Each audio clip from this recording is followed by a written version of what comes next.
We took Sunday off yesterday. Good work preparing for a really, really good Arkansas team, well coached. It's a nice blend of 4 or 5 really talented transfers, 3 freshmen that are playing quite a bit, and obviously Seals is coming back. Has always played good against us. I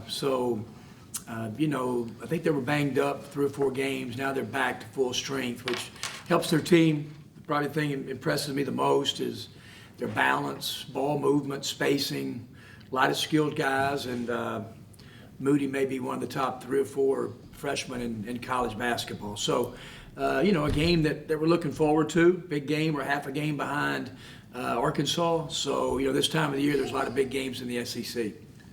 Parrish, start us off. Hey, Kermit, how difficult is it for guys to bring the type of intensity defensively that y'all have shown the last 2 games?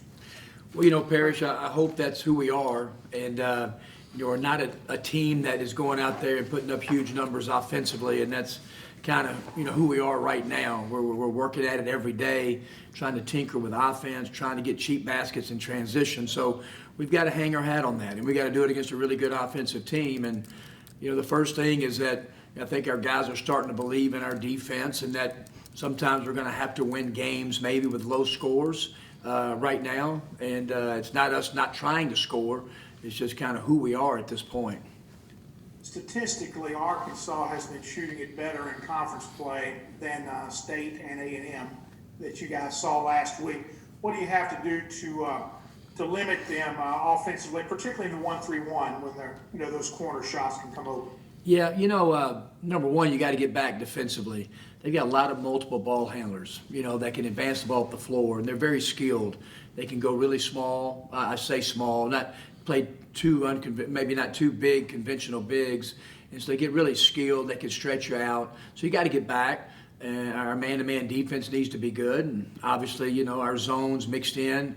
We have to be active and hopefully get hands on balls and have deflections. And obviously, like Arkansas does, we scout and try to do different things that we've seen, maybe with some tendencies. But they're a hard team to guard in any defense just because of their skill level.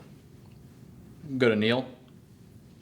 Hey, Kermit, you kind of just addressed this a little bit. I'm curious. Obviously, Arkansas, when they play at their best, they're scoring a lot of points. They're 84 a game in the league.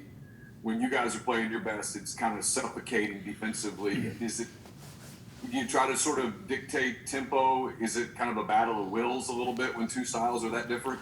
Well, I think that, obviously that they can score in bunches, and especially at home. And I think, when you do this, Neil, live ball turnovers are critical when you play Arkansas in any game, but especially those guys. Off turnovers, they're very fast, and, it just impacts the game, and defense, goes right to offense.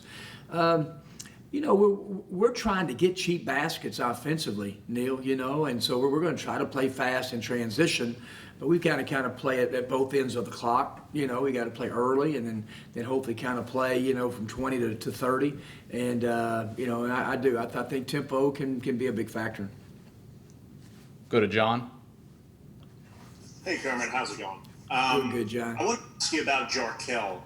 These last 3 games, it really seems like he's coming to his own, especially offensively, and you guys have obviously been playing much better these last couple of games. I just got to ask, what's the correlation there between the two? How much is his emergence playing a role in this little run that you guys are having? Well, we started bringing him off the bench. He had kind of asked for that, and I don't know, being an Oxford native and coming back home and put a little pressure on himself, and then he started getting more comfortable. I think it's just like you'll just see transfers and high school kids all across the country, just as long as they keep working. He's such a great guy that's, just receptive to coaching every day. We've talked about it a ton, about his work ethic and, when he gets to the gym, when he leaves the gym. And so, good things are going to happen to him. And like some guys, they have to kind of figure out their spots and where is their strength, offensively.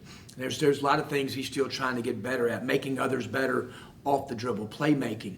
His own ball defense has gotten better. So, he's just getting better as a player, and we need to keep a lot of improvement. But him playing well obviously sure indicates us, playing better and having chances to win these kind of games.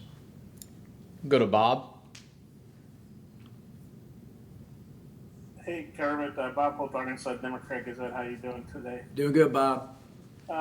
Hey, there's a lot of, we're going to say about transfers for both teams. And Arkansas's got a few more than you guys and most teams do. But Romello White, Eric said, they reach out to pretty much anybody who goes to the portal. He said they didn't get anywhere with White, so maybe you already had him sewed up by them. But what kind of season has he had for you, and what kind of season has Joyner had? Just what's been those guys' impact for you? Yeah, and I think it's going to be, Eric's had a lot of success, at Reno, and then, now at Arkansas, and we've had our share. But I think you got to blend good high school guys in with them. But Romello he's had some good moments. He needs to, we're hopefully get him to rebound better numbers, and I think that if he can start getting 10 or 12 rebounds, it helps us. We've got to do a good job, Bob, of trying to find Romello when he's open. Sometimes we're late getting it to him because he needs to score in these kind of games. He's been a great guy to coach, very receptive, really good player. And then Jarell Joyner, obviously, same thing, just a great young guy to coach. And both those guys will be huge for us down the stretch. And in Arkansas, they actually have 3 grad transfers, 2 red shirts. They've all started at times. Tate and Smith kind of been constants when Smith's been healthy. But what's your take on the impact of their transfers? And I guess Eric's ability to bring in guys and get them to blend, pretty quick. Yeah, and I think what happens too, is that sometimes at like Ole Miss and Arkansas, you can get transfers and you can play maybe some games at home, some bye games that gets continuity going, and I think that sure helped Arkansas. I'm really impressed with their, I love Tate. I think Tate's one of the most competitive guys that I've watched on film. Note is a really, really good player. When Smith was out, obviously that hurt him, and now he's back. And yeah, they're all mature. What I like about all their transfers, they share the ball, they pass it, they're unselfish, and Eric's done a really, really good job blending that group together. And how glad are you that White apparently didn't give Arkansas the time of day the way Eric did? That's good. Tate didn't give us the time of day either, Bob, so we're even, okay? So you tried to recruit Tate? Yeah, we try to reach out to a lot of those guys. So, I'm glad he didn't give them any attention. They got good enough transfers anyway, Bob. Okay, thanks, Kermit. Thanks, Bob. All right, man. We'll go to Nick.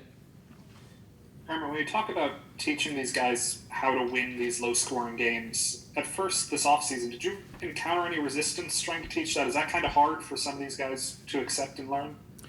I don't think accept. I think sometimes learn. Just obviously, different things just with schemes, and I think it just takes a while to get guys used to playing together. But for the most part, they've been very receptive.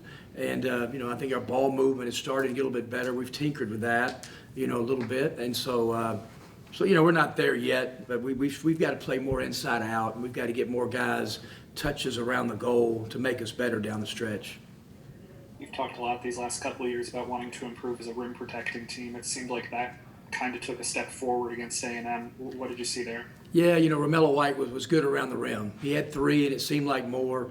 And that's so critical in today's game, just because of, just there's so much dribble penetration in college basketball. The floor is spread so much better than it used to be. So guys are going to get by you at times. So rim protection is critical.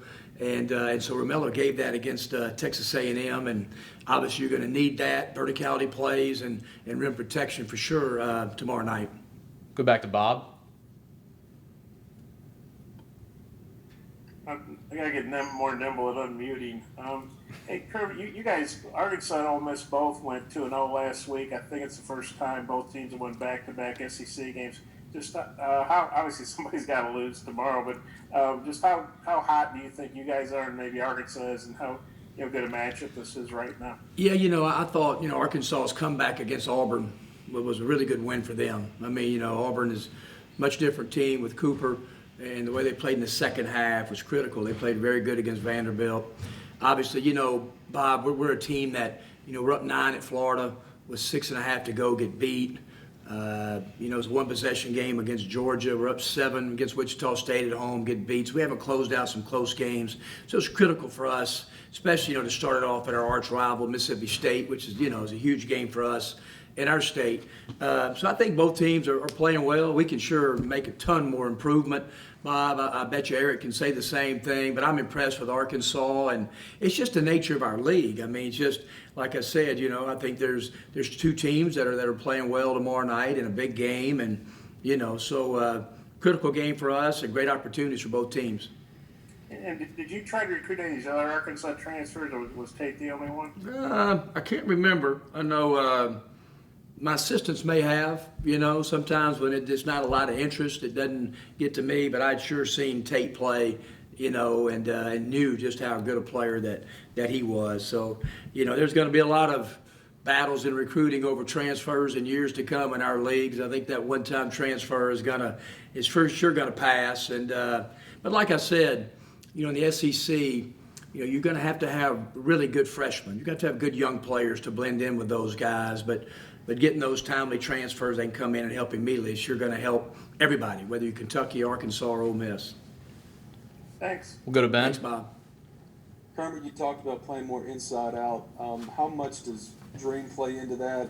And how is he physically after all the stuff he dealt with, and kind of where is he at? Yeah, I met with Dream yesterday after practice. He's doing much better, and I said, Dream, the NCAA allowed everybody to redshirt in COVID for a reason, for guys that have had years like yours. They've just kind of had some bad luck and have been in and out. And I said, so just play and enjoy your year, take advantage of every single day. And that's all you can do, And so I thought he was good yesterday. We make it even play. He and Romello both together at the same time. That was something we were going to look at kind of before, Hadim's, kind of his illnesses. And so, but he's been fine. He's a really good defensive player. He can stretch the floor. And like I've said, Ben, we just need him to play well down the stretch for our team to kind of, reach as good as we can be.